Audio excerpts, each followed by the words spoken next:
High-stakes testimony set for next week. President Trump standing by his Supreme Court nominee, Brett Kavanaugh, and questioning the timing of his accuser's claims. I think it's a very sad situation. He's an outstanding person. Why didn't somebody call the FBI 36 years ago? I mean, you could also say, when did this all happen? What's going on?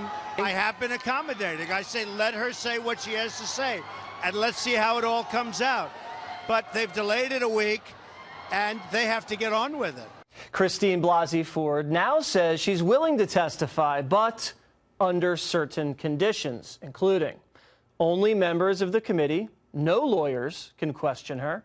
Kavanaugh cannot be in the room at the time, and Kavanaugh should be questioned first. To analyze, we turn to Ben Shapiro, the editor-in-chief of DailyWire.com and the host of the Ben Shapiro Election Special, debuting tomorrow night at 8 p.m. Eastern Time here on Fox News. He joins me now. So, Ben, before we get anything underway here, I think we just have to preface this by saying, I don't know what happened 35 years ago. You don't know what happened 35 years ago. I believe Ford believes something bad happened that night 35 years ago, whether it's a hazy memory, whether Kavanaugh's lying, she's lying, they both misremembered it, or it's a case of mistaken identity. But with that said, I'd like to hear her. And what I'm skeptical about now personally is the timing of this whole thing as it came up through August and then September through Feinstein.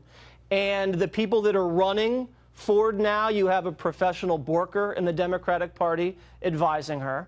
And just the way the Democrats have played this, what say you? Well, I mean, obviously, one of the questions of credibility goes to the way that this has been handled, not just because there's no other evidence. I mean, there are no other accounts of this event happening. There's no contemporaneous account of her telling anybody at the time. There's nobody else who's made a similar accusation. Right. There's no time. There's no place. We're missing a bunch of information. But what that would suggest is that the only evidence they actually have is this woman's testimony. Well, then she should be pretty eager to testify about this, presumably under oath. And yet Democrats have been doing their damnedest to ensure that she doesn't testify under oath. They've been setting up poison pill conditions for a hearing that just cannot stand, like that Kavanaugh's supposed to testify before she does. In what situation has a defendant ever testified before a plaintiff? It doesn't work that way. You can't respond to an allegation unless the allegation's actually been made. Beyond that, Dianne Feinstein obviously kept this hidden for weeks. If she actually wanted it investigated, then she should have tried to initiate an investigation or asked for one weeks before this happened. She didn't ask Brett Kavanaugh about it one time during all the written testimony, during all the oral testimony, during private meetings. Yep. At no time did she raise this issue. And what this makes you think is, putting aside the allegations themselves, which, as you say, maybe true, maybe false. We have no idea at this point. I see no reason to think that she's making things up, but I also don't have any reason to think that she's remembering it exactly the way that it happened. Like, I just don't know. No one does. Right. And the only other witness to the event, supposedly Mark Judge, has denied that this ever happened. Kavanaugh says he had nothing to do with anything. You know, with all of that said, and Kavanaugh, by the way, is willing to go under oath, right, which actually makes him more credible in his statement. He's risking perjury on all of this. Well, with all of that said, the Democratic manipulation here suggests that they don't care about truth. They don't care about guilt or innocence. All they care about is the political manipulation involved. And that makes perfect sense. Elizabeth Warren was sending out fundraisers this week in which she was using this allegation to raise money for the Democratic Party. That doesn't smack of somebody looking for truth. Democratic Senator Baldwin, Tammy, actually was throwing a fundraiser for the attorneys for Dr. Ford until the media found out about it, and then they had to cancel the fundraiser very quickly. And Senator Whitehouse, Democrat, also kind of let the cat out of the bag and says, even if he is confirmed, Kavanaugh, afterwards, if we retake one of the houses, we're going to investigate Kavanaugh. We're going to get the FBI involved and potentially impeach him. So when you couple that with the way Feinstein handled this and the people that are now representing Ford, her name is Ricky Seidman, who's been trying to bork Republican nominees for 3 decades.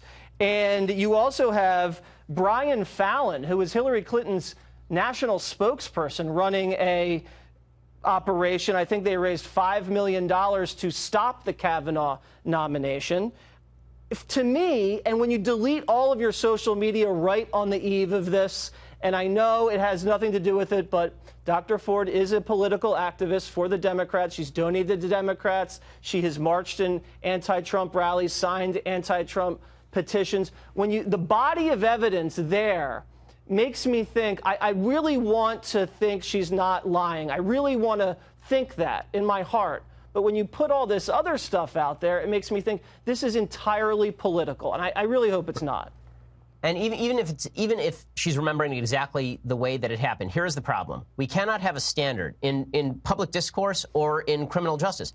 We cannot have a standard where even the prevalence of the evidence is not stacked up in favor of a particular charge, and we believe the charge anyway. We can't just say, this woman puts forward an allegation. There's literally nothing that corroborates you can't just say, nothing. I believe her because she made the allegation.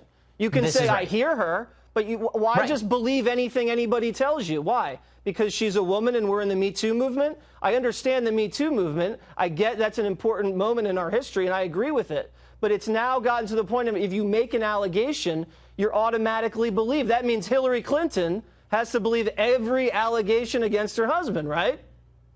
Exactly. And we have to believe all the allegations against Keith Ellison, and we have to believe all the allegations against myriad other members of the Democratic Party. This is a huge issue just in terms of how we are going to address these concerns in the future. If the allegation itself is sufficient to take down a nominee, then there cannot be any more nominees. Right. There just can't. I mean, we're not going to have any more nominees on either side of the aisle because there's just too much. There's too much at stake to simply suggest that an allegation is proof of itself. That's not how this works. All right, so you have the special election, midterm special coming up. I believe it's 8 p.m. Eastern, 5 p.m. Pacific time. That's right in between both football games, so that's the perfect time for everybody to, click over and watch. Ben, what are you going to be talking about this Sunday? Well, we're going to talk a lot about Kavanaugh. We're going to be having on Scott Rasmussen to analyze the polls.